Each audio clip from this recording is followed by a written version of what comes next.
دو چیزیں علماء کہتے ہیں، محدثین کہتے ہیں دیکھنی چاہیے۔ ایک چیز دیکھنی چاہیے ٹیکسٹ میں اور ایک چیز دیکھنی چاہیے جو ہے سند میں۔ حدیث دو چیزوں کا مجموعہ ہے، ٹھیک ہے، سند کا اور متن کا۔ ان فلان ان فلان ان فلان ان فلان ان فلان قال قال رسول اللہ صلی اللہ علیہ وسلم، اور آگے ایک ٹیکسٹ آتا ہے۔ یہ جو ان فلان ہم کہہ دیتے ہیں، یہ بھی ہم اصل میں مثال کے طور پہ کہتے ہیں، ایسے نہیں ہوتا۔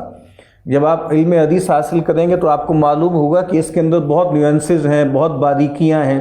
کہیں حدثنا ہے، کہیں اخبرنا ہے، کہیں انبانا ہے، کہیں عن ہے، کہیں انا ہے، اور ان میں سے ہر ایک کا الگ الگ مطلب ہے، ایک مطلب اس کا نہیں ہے۔ لیکن بہرحال یہ جو سارا کیا ہے، یہ چین آف نریٹرز جو ہیں، یہ جو افراد کے نام ہیں، اس کے مجموعے کو کہتے ہیں سند، اور اس کے بعد جو آگے بات بیان کی جا رہی ہوتی ہے اس کو کہتے ہیں متن۔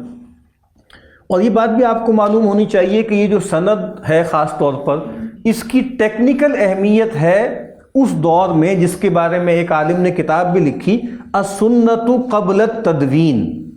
السنت قبل التدوین، تدوین سے پہلے یعنی جو ظاہر بات ہے حدیث لکھی جا رہی تھی شروع ہی سے، صحابہ سے لکھی جا رہی تھی، تابعین کے ہاں بھی لکھی جا رہی تھی، امام مالک تو تبع تابعی ہیں، ان کے ہاں لکھی جا رہی تھی۔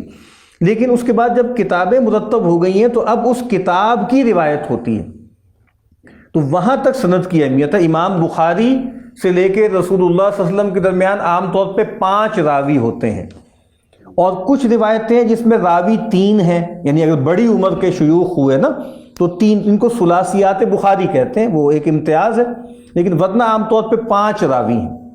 ویسے تو آپ کو پتہ ہے سند آج تک قائم ہے، ٹھیک ہے، یعنی جب بھی کسی مدرسے میں دورہ حدیث ہوتا ہے یا کہیں حدیث پڑھائی جاتی ہے تو جو بھی استاد پڑھانے والا ہوتا ہے وہ پہلے درس میں بتاتا ہے کہ دیکھیں میں نے حدیث ان سے پڑھی، انہوں نے ان سے، انہوں نے ان سے، انہوں نے ان سے، انہوں نے ان سے۔ بر صغیر کے تقریباً سارے شجرے شاہ ولی اللہ صاحب دہلوی علیہ رحمہ تک جاتے ہیں، اور اس کے بعد پھر امام بخاری تک، امام مسلم تک، امام احمد بن حنبل تک جاتے ہیں۔ وہ سارا شجرہ پڑھا جاتا ہے برکت کے لیے۔ تو برکت کے لیے آج جو بھی حدیث پڑھتا ہے وہ کہیں پہ کھڑا ہوا ہے روایت میں، لیکن اس کی حیثیت اب تبرک کی ہے۔